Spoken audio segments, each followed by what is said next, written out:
Hey everybody, it's Derek and John tonight. Will is, as we discussed last week, a little bit busy with his stuff. He's got some projects. He's got that 41 Chevy that he announced the debut of on last week's episode. Will has an announcement, or Will's big announcement. If you haven't heard that episode, check that out. You'll find out with this 41 Chevy pickup that he's been posting all over social media, finishing up the build on where it's going to debut. It's a ride that I haven't seen in probably 6-7 months. Really, really impressive when you saw it halfway through the build. I know Derek's seen it more recently than I. As we just discussed, it was the first truck painted in Will's new paint booth.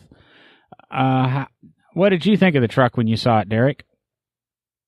I think it's pretty cool. I've always liked that era of Chevy truck.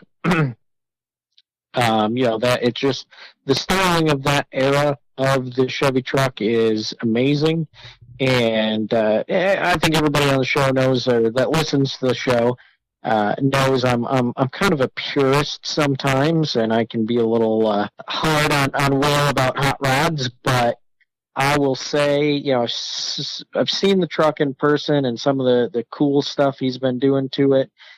It still holds the original Chevy styling, but he's definitely classed it up. It's not exactly, what I might drive around, but I'd definitely give the truck a lot of looks at a show. We all know just partial to lowered things and that, and this truck just has the perfect stance. And from what I could see when I saw it live, and I've seen some of the pictures of it during the build and that, and it's just stanced right. And knowing how Will does, Will taught me a lot about lowering vehicles over the last 20 years. I'm kind of jealous. We'll just say that. I'll also apologize for any audio quality. We had some issue with the system that we've been using for the last year on recording and communicating. We're doing this over the phone with Derek tonight, so I do apologize if there's any audio issues. Don't know if there will be, but just in case there is, we're looking at a couple of new systems, and we should have this all worked out in the next week or two. So let me just pre-apologize for any static and such. It's all a little bit hard to work with some new equipment. But let's dive right into this week's topic. I was going through my Facebook feed, which I probably do way too often, and a automotive photographer friend of mine that he does some pretty cool pictures for some of the big magazines. But he posts all kinds of shared memes and stuff. Had one, and it said, why when something to the extent of why when two car guys get together, it's like some kind of contest that we can't use. his metaphor, but it's always a contest between two guys. And let's call it a measuring contest. Yeah, that would be, yeah. Let's see who has the greatest length of knowledge. Yeah. As everybody knows, Derek and I are car people, and we're car people through and through. I drive a Ford, I drive a Hyundai. I'm kind of I actually am a Mopar guy. If Mopar could build a car that I was really happy with, I'd drive one. Things may change in the next couple of days. I don't know. I'm shopping for another vehicle. Surprise, surprise. And Mopar is actually on that list. So maybe if I buy one, I know everybody in the country right now and the world that I've talked to is a little bit hot. Maybe a certain place will freeze over, and maybe we'll have a nice ending to summer. We'll find out. Do you want to lead into this one, Derek, as opposed to me coming up with a direction and then you coming in with the much more intelligent, well thought out statement and putting us on the correct track? Why don't you just take us down the proper exit road right now? Oh, Lord, do I have to? No, I mean, it was interesting because, John, you and I were talking in the pre-show, and you brought this quote or this meme or whatever it was up, and, we had a little sidebar conversation on it, and oddly, it came up in the same week that had some interesting things happen at at work, of course. I think most of our listeners know because we post some of them to our social media here on the show. I, of course, for work, do a little thing called More Mondays, and it's a look inside the National Corvette Museum, mostly about what we're doing in the collections department, but occasionally we break out and talk to, or let's say talk about other parts of the museum experience as well. So, we've talked about the delivery department, things like this week on More Mondays.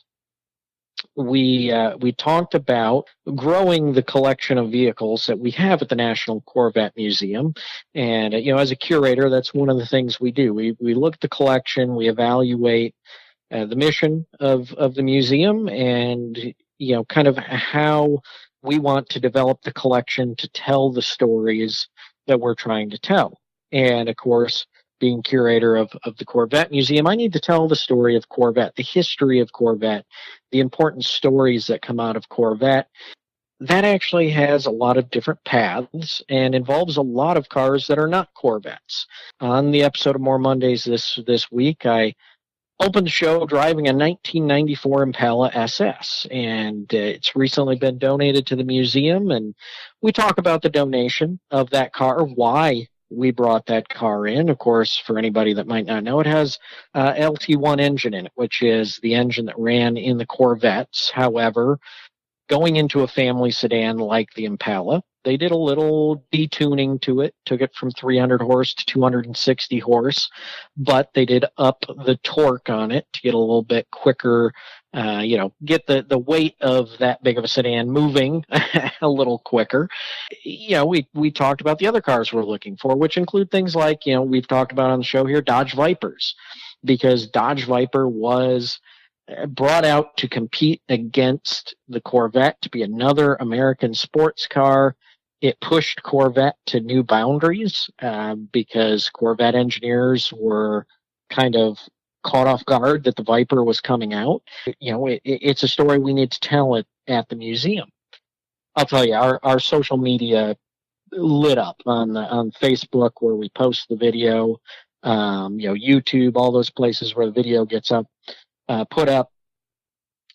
We got a lot of comments from our viewers, from our probably a lot of members, supporters of the museum. It was both sides. It was, oh man, this is amazing. So glad that more of the Corvette story is going to be told.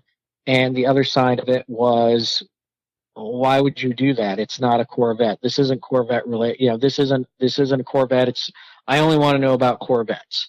Those comments, of course, on that side got a lot of back and forth.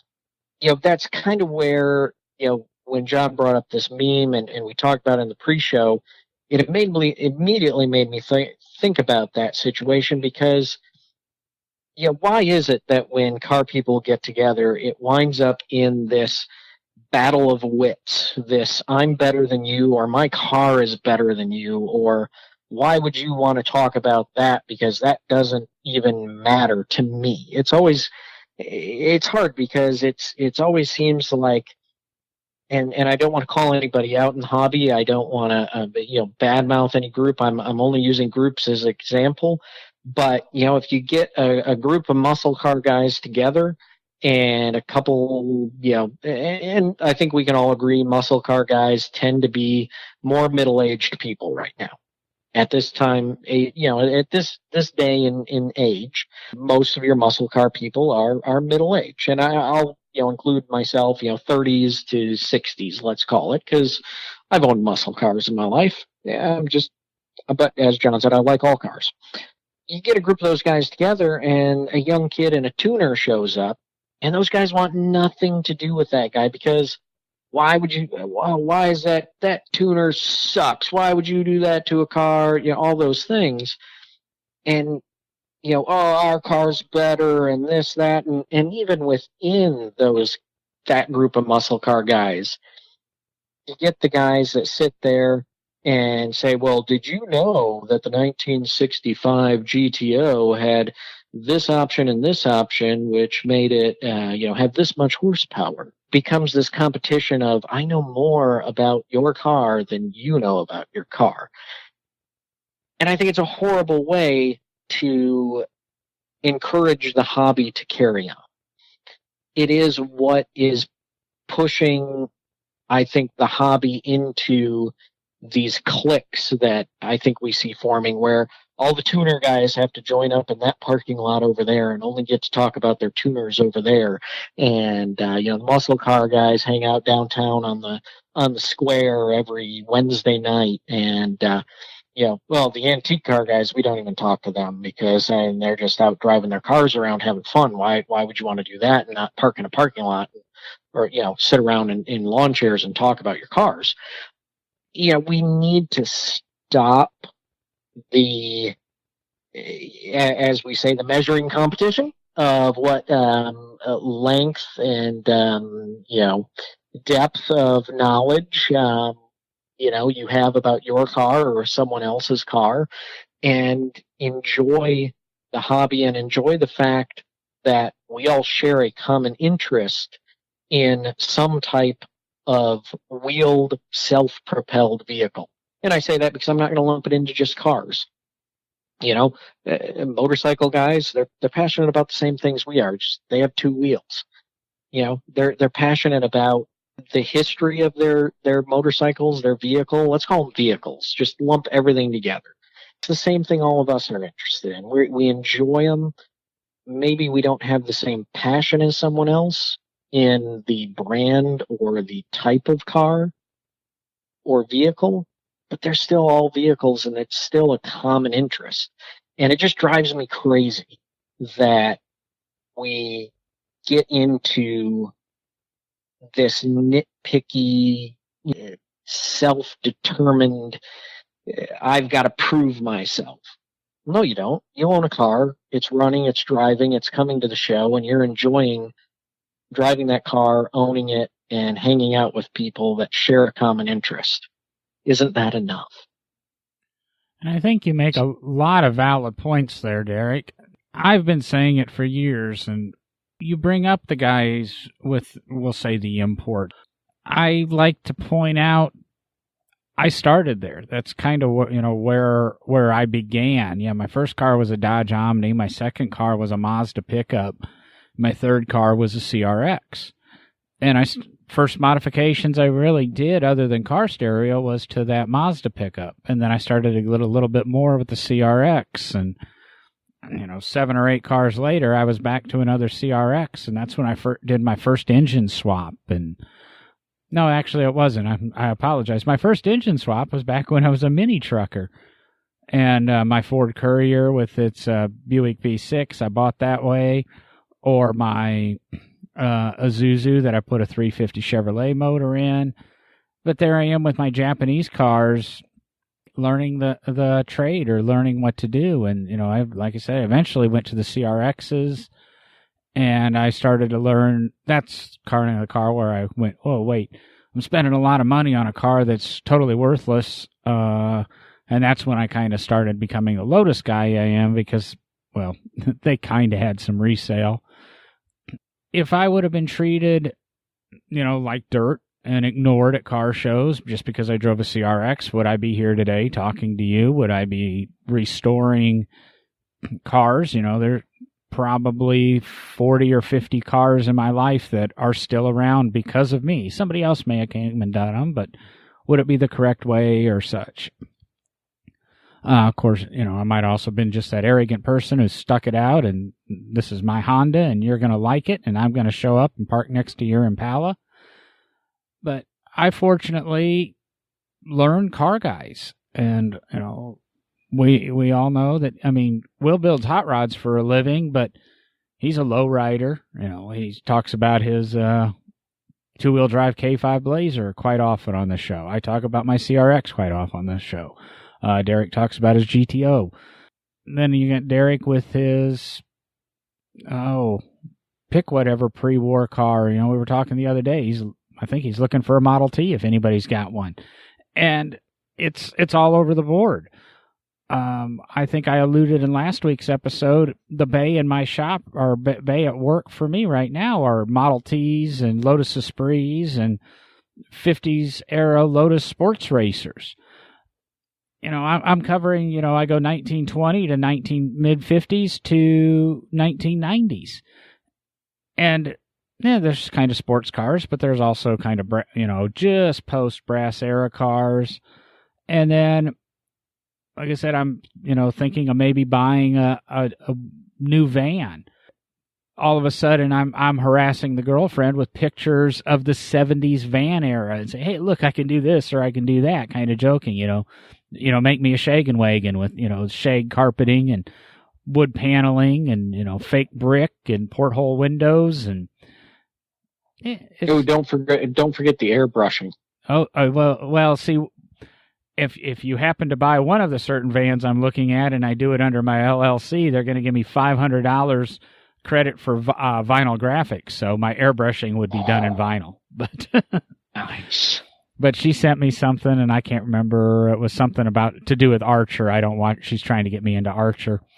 And it was some vans or something from there. And I said, yeah, remember, this manufacturer will give me $500 to print that on vinyl and put it on my van. So it's supposed to be corporate logos, but I don't think I actually have to submit them to them. I just have to submit them a bill for the vinyl graphics.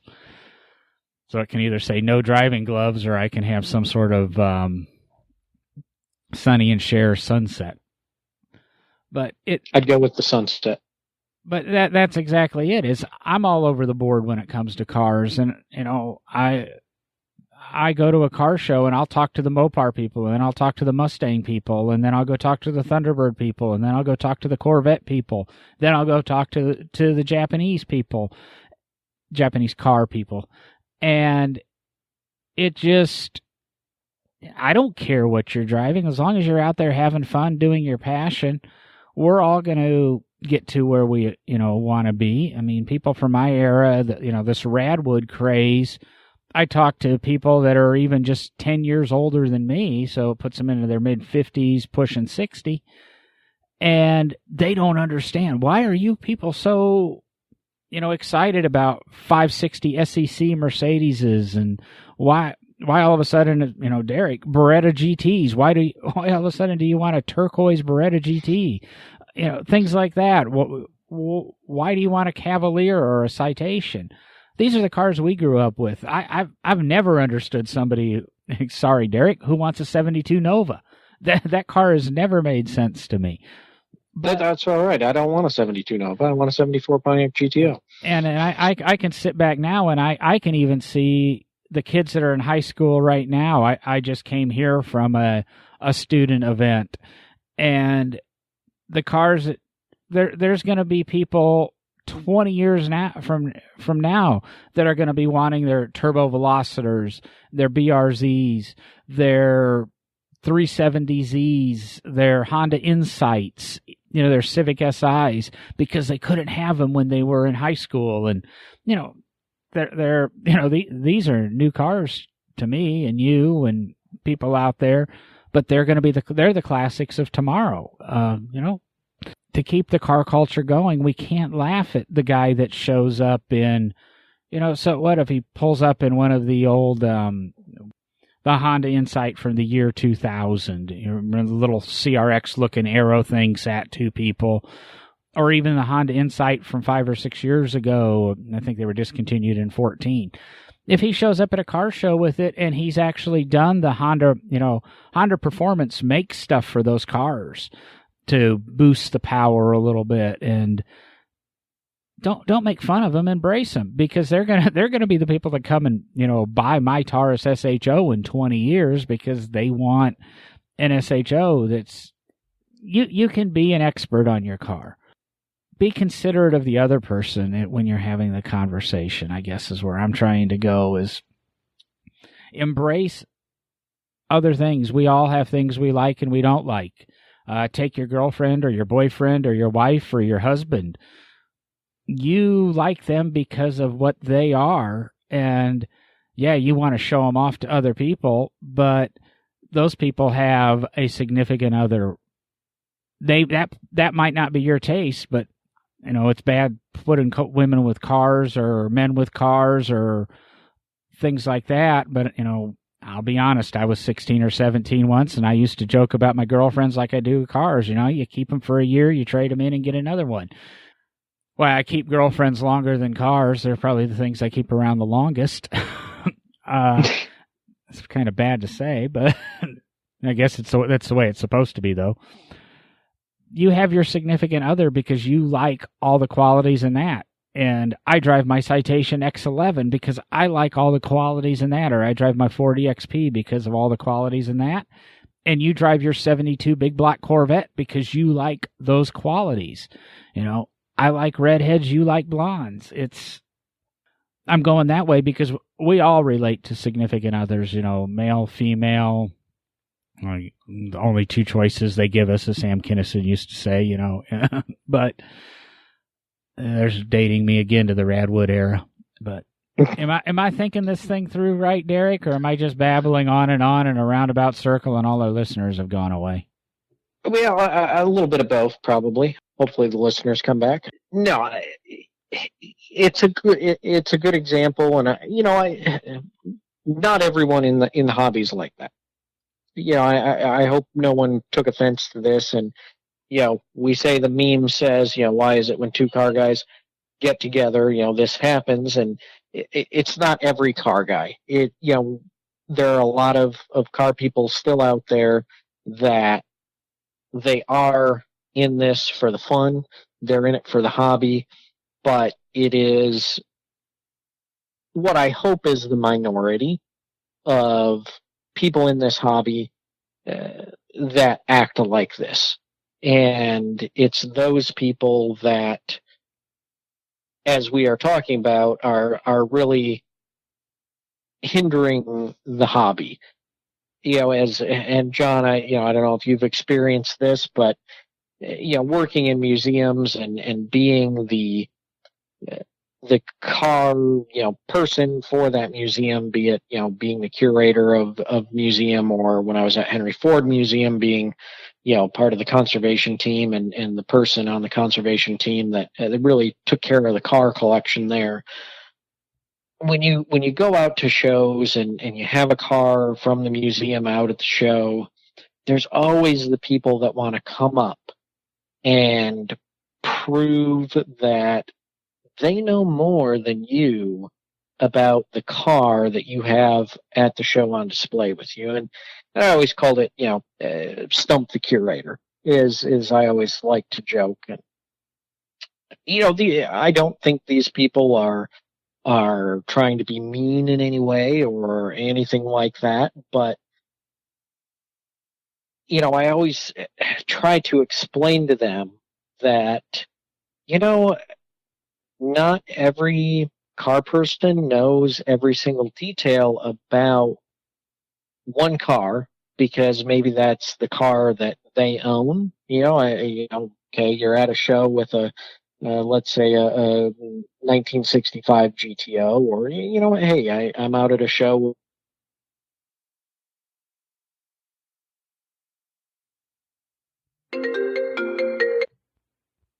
Yeah, I don't know why you dropped.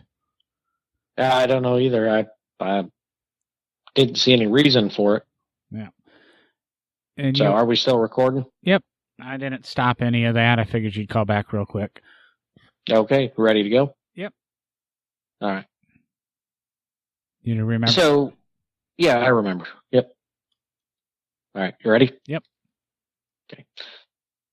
So I'm out at a car show with, anything. Let's a fairly common car, even a Model T, a 65 GTO, a second generation, what they call the mid-year Corvette, 63 to 67 Corvette. Right. Let me interrupt. Right there's one of those prime examples. Not a lot of people will know what a mid-year Corvette is. That's why Derek defined it. But a Corvette guy and a lot of car guys will. But very true. Very true. Yeah, but you're out at a show with any of these cars that what I'll call a common car, something that there were a lot of them produced. A lot of guys collect them now, and there's always got to be the few that come up and they know more about that car than you do, because it's the car that they also own, and they've studied that car and that model year of that car, or that, run of that car, generation of that car, and they know every single detail. And I always, in some way, try to get through to those people that, it's my job to take care of a lot of different brands, makes, years, eras of cars. Everything from brass era to some of the modern cars that are driving on the street today. And the trick is that I have to know a little bit about all of them, but I need to know the greater context of the significance of those cars in history and in the industry itself, and why that some of the things that happen with them are important. Even down to minivans. I mean, people think, well, John, you're talking about getting a minivan. People think, well, there's nothing significant about a minivan. There's a ton of significance behind the development of the minivan by Chrysler. I mean, we've got a great connection to Chrysler here. We've been talking about Chrysler on tonight's show a little bit. And, there's people that think there's absolutely no reason a minivan is important, in this hobby. And there's extreme significance behind the reason the minivan was developed, the reason it exists, and how it was created. So much so that the Historic Vehicle Association just put the very first minivan built into the National Historic Vehicle Registry. I understand that collectors get passionate about one thing. People like to collect one thing. There's people out there that, one of my other hobbies is I collect clocks. I prefer clocks that are hand wound clocks. I don't collect a lot of electric plug-in clocks. I think I have one in my collection because of its Art Deco styling, but I prefer mantle clocks and wall clocks from the late 1800s. But I also have a lot of different brands of clocks. American, German Black Forest, things like that. And I get that people, even in the car hobby, maybe they just want to collect the GTO because it's something significant to them. And they like knowing everything they possibly can about a GTO. I mean, we need experts in those fields because those are, especially when they get involved in the clubs, we need those guys to become experts in that specific make and model of car, point out that, when you're restoring the car, this is the way it would have been from factory. But when you're just hanging out in a general situation with friends, with a bunch of car guys that own a bunch of different cars, sometimes we need to turn that expertise off, and we need to accept that, we're just a bunch of people that love the same thing, cars or vehicles in general, and we're all here to have a good time. I shouldn't be here to prove to everybody in this circle that I know more about them, I know more about my 1965 Mustang that I showed up here with than Tom over there knows about the 1965 Mustang he drove tonight. We don't need to do that. We just need to get together and have fun and enjoy the hobby and encourage the younger generation that might have different interests than us to be in the hobby as well. And, I think that's where this conversation is going tonight and what we're trying to talk about. And I want to kind of bring something up from very early on in the show. I believe it was when John and I did first show on the history of the automobile. We're kind of taking that in sections, and we pump out a show every now and then that talks about a certain decade of or maybe a certain time period of automobiles and what happened in their history. but as I recall, I think it was the very first show of that, I was talking about some cars, and I threw out some names of early automobiles that, of course, are orphan makes. They're no longer made. They haven't been made probably since pre-World War One. And I think we got a comment on one of our social media accounts. I honestly don't remember which one it was. I wish I did, because I'd look it up, because I'd love to mention the commenter's name, and because I appreciated the comment so much. The guy said, I know it's an hour-long show, but it takes me like 3 hours to get through it, because you throw out the name of a car I've never heard of, and I got to pause the show and go look the car up online to learn about it. That, to me, is what this is about. It's about, maybe someone does have a bit of knowledge that you don't know, but they present it in a way that you go, oh man, I want to go learn about that. I want to understand that. I want to, really dig into that and learn about what that person's talking about. I don't want to feel like, oh, this guy's just being a jerk to me and trying to prove, he's got bigger cojones than I do because he knows that. To me, it's about educating people and getting them interested in it. And hopefully that person's listening. And if they are and they hear this, that comment meant a lot to me, especially in the early days of this podcast, because it at least showed me, and I don't know how, hopefully it showed John and Will that, people are actually getting something from us doing this podcast. That's what I think this hobby should be all about. We don't need to have the competition about who knows more and whose car is better because they know more and they restored it better than the next guy. It's just about, let's share knowledge, let's have fun, and keep the cars going, get them on the road, drive them, and preserve them and save them, and let people enjoy them for as long as we possibly can. Exactly. Everything Derek said is right there and true. We'll be in a museum situation, and as Derek alluded, I talk about the Lotus collection where I work quite often. And if none of you are familiar with the Barber Vintage Motorsports Museum, go ahead, click on it, find it on Google or such. We're not a Lotus museum. We're not even thought of as a car museum. We have over 100 cars in our collection, but we are not thought of as a car museum. We're thought of as a motorcycle museum, because that's what we kind of promote ourselves for. Our mission statement is the preservation of motorcycles.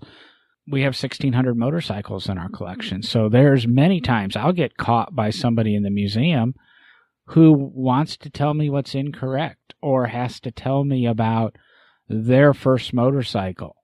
And I'm going to be flat honest. This podcast is mine. I do it on my own. I'm not a huge motorcycle guy. And I'll tell people that in the museum. I am an oddball out there, but they brought me on because of my car knowledge. But I'll listen to you with interest, and I don't correct you because I don't know how to correct you. But I learn from you. And after 10 and a half years at the museum, I understand this passion for motorcycles, and it begins to make sense to me.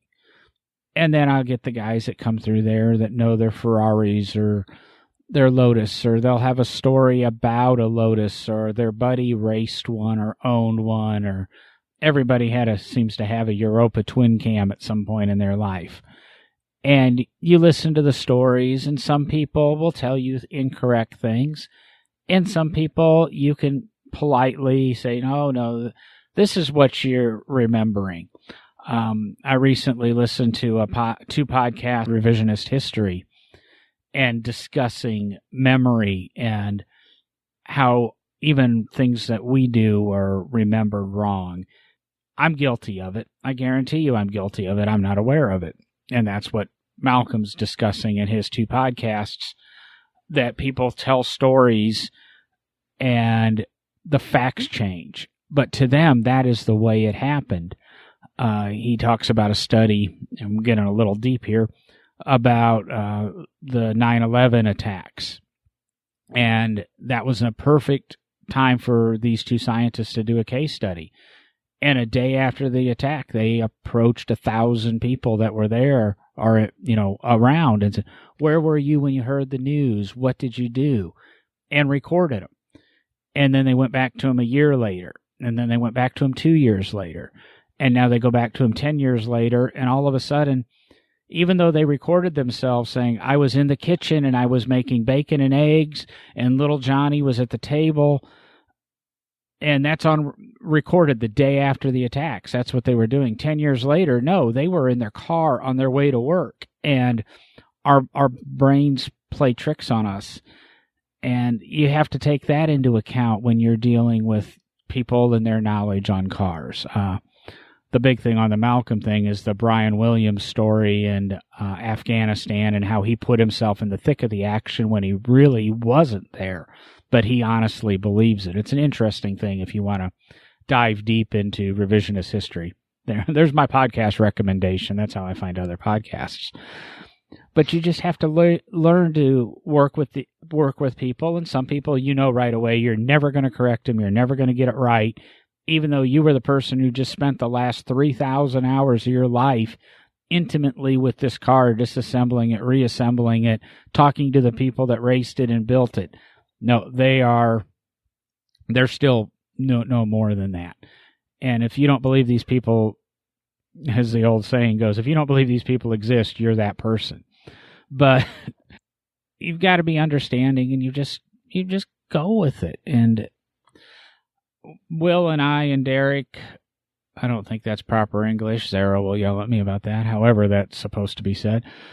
Yeah, definitely not proper. Yeah, I'm really good about speaking foreign English, but I speak British without the accent. But we all do this for money. We obviously are all in the industry, and we all get paychecks because of the cars in our lives. But when it comes down to it, we're truly those people that do this because we love it. Do what you love, and you've never worked a day in your life. Do what you love, and you quickly learn you don't have a hobby. But that's true. We're just passionate about all cars. And you meet and learn a lot about people. And I think I've said before, the Porsche Club and the Viper Club of America both have similar statements or mottos. And it's not the car, it's the cars that brought us together. It's the people that keep us coming back. And car people are car people. And what I've also learned being with the museum, and Derek alluded to a little bit earlier, motorcycle people are car people. Motorcycles are their main passion, but there's still car people there. And managing our Barber Historic swap meet when we were having it, which was a car-focused swap meet, we started to allow some motorcycle people into that swap meet. Because you know what? Motorcycle people go to car events, and car people go to motorcycle events. So even this year, I've taken a couple of, we've got a unique situation and we've got space because of the things we're doing. So for our fall motorcycle swap meet, there's a couple people slipping in with some car parts. I'm not saying that if you've got car parts, call me and you'll get in. We're selective. You still have to have some motorcycle stuff in that. But I never thought of a motorcycle person being a car person.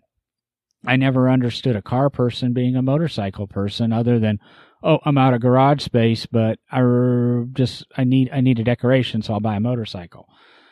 No, there's a reason behind it, because some of us, and I'm going to say some of you, because I don't love motorcycles. I don't know if I'll ever own another one.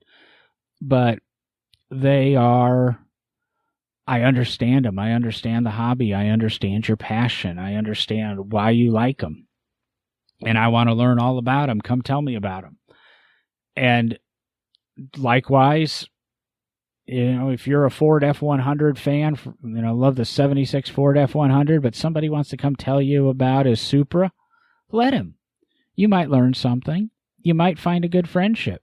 You might, both of you probably are going to do a little bit of welding. You're going to deal a little bit with spring rates. You're going to talk about compression and motor to engine tuning. so what if it's on a 6-cylinder Toyota or your 390 big block Ford? What's the difference? It's all the same thing when it comes down to it. I mean, except those rotary guys with the triangle pistons. All of us have an oval, some sort of round thing that goes up and down in our motors.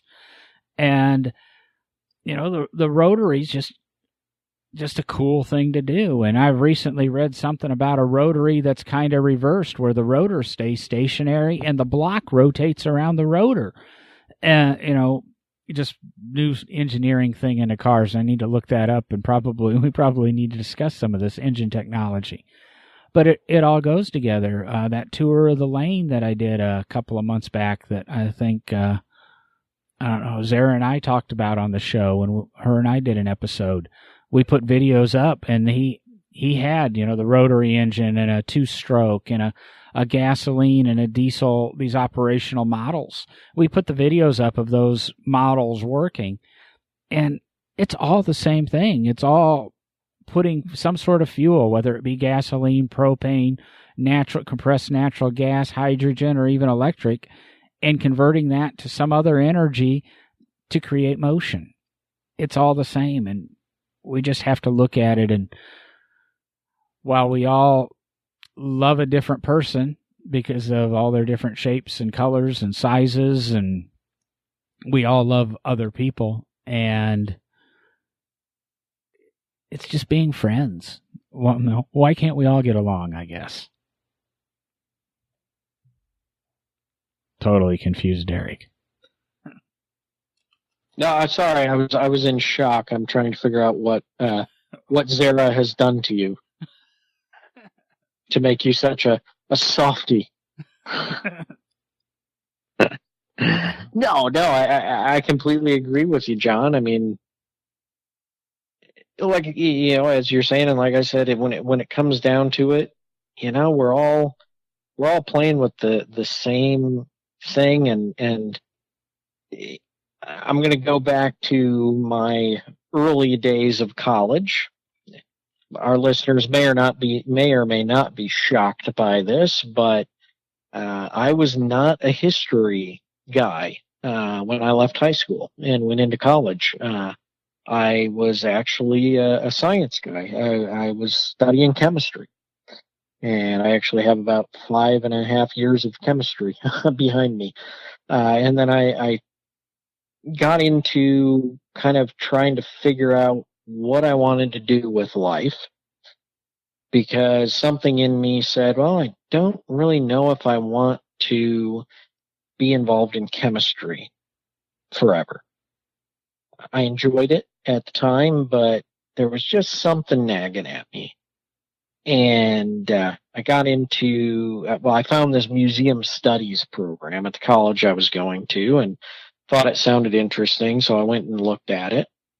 And it was only a minor. I could only get a minor in it as an undergrad. So I had to have a different, major, and started thinking about museum studies. Well, museums, I mean, most of them are history places. They deal in history. And I've liked old cars and old stuff since I was a kid. So I got involved. I decided to go the history route and started taking history classes. Hadn't decided if it was going to be my major yet. I hated history in high school. It was obviously, for anyone who's been to college, high school, and then to college, that history is taught quite a bit different between the two. And, I got into history in college, and I thought, it's not bad, but I'm still, it's not interesting me the way it should. And it wasn't until, I think, 2 years into history classes, I had a professor. It was the first day of class, and it was I'm trying to remember if I think it might have been Civil War to Civil Rights. So basically, 1860s America to 1960s America, that 100-year span between the Civil War and civil rights. Of course, you've got a whole bunch of people in the class. It's the first day. Everybody's asking questions.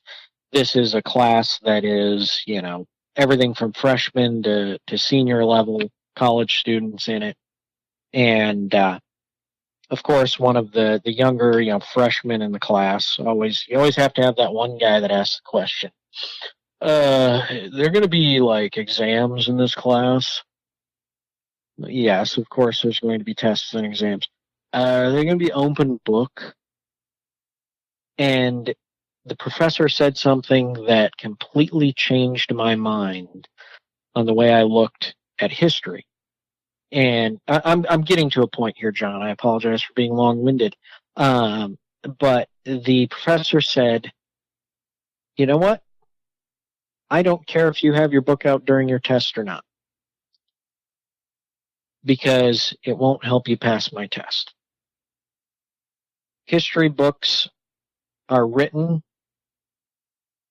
to capture important names and dates in history and events that occurred. But if you don't understand what happened in our world, in our societies, and in our cultures because of those people, those events, and those dates, you're not a historian. That changed my whole outlook on a lot of things, because it quickly made me realize that names, dates, events, to memorize those means nothing if you don't understand the greater story that comes out of it. So, in looking at the automobile world, I kind of looked at that as kind of a life philosophy as well, when that happened. And, okay, go ahead and memorize the fact that, you've got 427 cubic inches of engine that produce 426. Actually, I'm probably saying that backwards, but I'm just throwing numbers out here. 426 horsepower, and I've got a 4-inch bore and a 5-inch stroke, and memorize all of that and know all of that. That's fine if you want to do that, but the greater story here that we're talking about is that all of these cars have different facts about them. But those of us in the car hobby and those of us that get together for fun and do this, we're there for the greater story. We're there for the greater friendship of all of these people that are into cars and into driving them around and enjoying each other's company because we share a common interest. We don't all necessarily memorize the exact technical details of our cars. Some people just like to have the car and go drive it around and have some fun with it. Some guys like to put it on the track. Some guys like to do this. It's not about the nitpicky little details. It's not about, in history, it's not about, I memorized exactly the date and exactly the general's name that did that. Well, great, but what happened because he did that? A whole entire concentration camp of Jewish prisoners were released because that man did that. And it changed all of the lives of those people. It's the same thing in the car hobby. Let go of memorize. I mean, I'm not saying you have to let go of it, but don't bring it to an event and be a snob about it just because you have it memorized and you know it better than the next guy. Just enjoy the company. Enjoy the greater good of what's going on. Very complex way of saying a very accurate point. I like to be complex. I think our listeners have figured that out. As soon as my head gets put back together here, let me tell you my college story and how I got to... I'm just kidding with you. But yeah. It was a whole bunch of bad decisions and a lot of beer. Okay, yeah. Maybe a lot of vodka, but something like that. Derek's right. Is just because you can give me every statistic, and please don't take this wrong for our younger listeners, because I used to do it. You can quote every car that was ever written about in Road and Track and Car and Driver, or I guess today it's on YouTube, or Top Gear, or insert, show of choice, just because you can read that stats page to me. There's a lot more. I'm a Lotus fan, but it's not necessarily because of the cars. I'm a Lotus guy because of Colin Chapman and his thinking and his engineering and what's behind the cars. You can walk through our museum and read every, placard on every car, motorcycle, outboard motor, airplane engine, everything we've got, bicycle, and know all of those stats. But you don't you don't necessarily understand why the stuff's there. I don't know why we've gotten so deep in this. Knowing stats is one thing, but knowing why somebody loves them, why somebody assembled that collection the way it is, whether it be at our museum or whether it be at Derek's museum or whether it be at the Peterson Automotive Museum or the LeMay collection. There's more than just the cars. And with the exception of Derek's, and obviously they're trying to branch out because they just did the, cars made in Kentucky, and they're doing the Louis Chevrolet exhibit. And he talked about his More Mondays. Here's us wrapping all the way back to the beginning of the show with an Impala SS. Our museum encompasses everything. It's not just Harleys. It's not just Ferraris. It's not just Hondas. It's everything.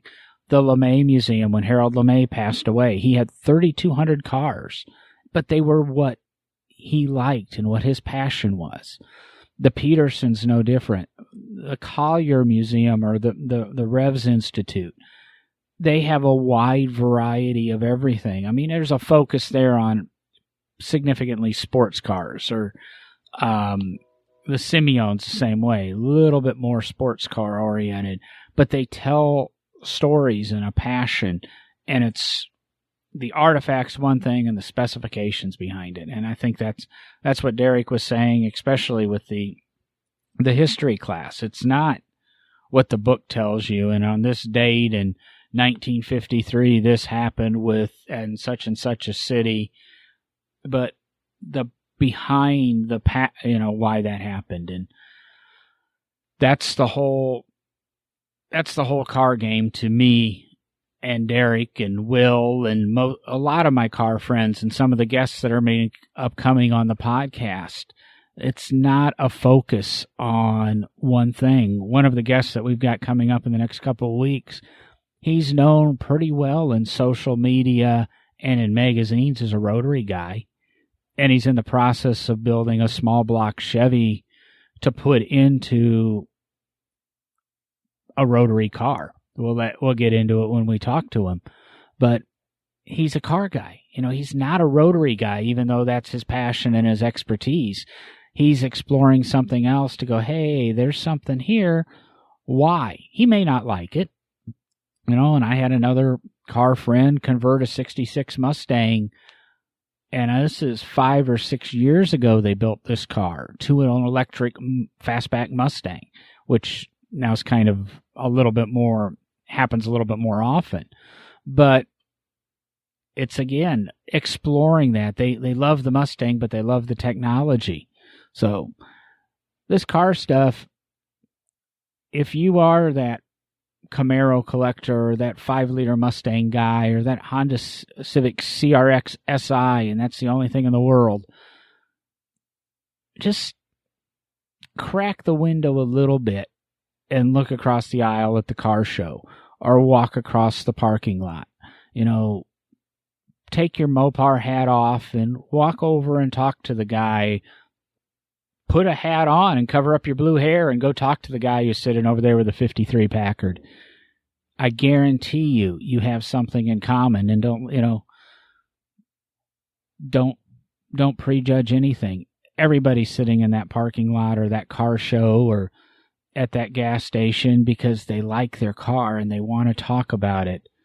But if you're a really true car guy, you're doing it because you want to learn more. Do you have anything else to add to that, Derek? Or no, I think that was a great way to sum it all up. And like I say, just encourage our listeners to to, as you say, open up their minds and their eyes and talk to each other and just enjoy the hobby and enjoy all this work that we do. And like I said, hopefully our shows are showing that, we all have a little bit different interests, but the three of us get along and have a good time together. And, when Will shows up. But we still have a good time together. I think we all get along, and like I was alluding to there, we've got some changes in store for the show coming up. We are lining up those interviews we've promised you for many months. Zara will be joining us again for some episodes, and we might look at a couple rotating hosts a little bit, just not replacing anybody, just to fill in, or maybe have a fourth point of view some weeks, or a fifth point of view. So be looking for some changes to the show. Follow us on the social media, like I say, No Driving Gloves, and Facebook or Instagram mostly. I think the Twitter feed just lets you know when the new podcast releases. And with that, and since Derek complimented my nice summary, it happens every 57 episodes or so, I'm going to go ahead and say good night and safe driving. Have a good night. And you know what? I'm going to end it with a challenge. I'm going to challenge our listeners to go out to a car show, find a car that they're not interested in at the show, and talk to the owner and learn something new.